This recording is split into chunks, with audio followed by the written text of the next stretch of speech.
3 semaines après que l'armée syrienne et ses alliés ont commencé à bombarder sans relâche la Ghouta orientale près de Damas, une première évacuation de combattants djihadistes a été enregistrée. Un groupe de 13 individus et leurs familles. Explication Hanan Saïdani. L'évacuation des combattants est retransmise en direct à la télévision d'État syrienne. 13 insurgés, accompagnés de leurs familles selon le régime, ont quitté la Ghouta orientale en direction de la province d'Idleb. Un peu plus tôt par communiqué, le groupe rebelle Jaïch al-Islam avait affirmé faire évacuer des djihadistes affiliés à Al-Qaïda qu'il détenait. Dans l'enclave rebelle aux portes de Damas, l'aviation de Bachar al-Assad poursuit sa campagne de bombardement. Les forces du régime contrôlent déjà plus de la moitié de la Ghouta.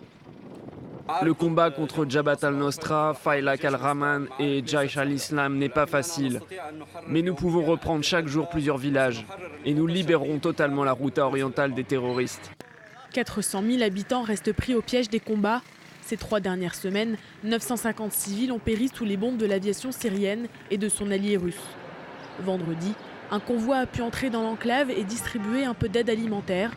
Mais sur place, ceux qui survivent n'ont plus beaucoup d'espoir. L'aide humanitaire n'est pas une solution pour le peuple de la Ghouta. La solution, c'est d'arrêter les raids aériens.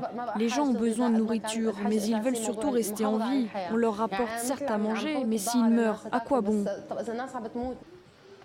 MSF dénonce une terrible catastrophe médicale et réclame l'entrée de matériel pour pouvoir soigner les blessés.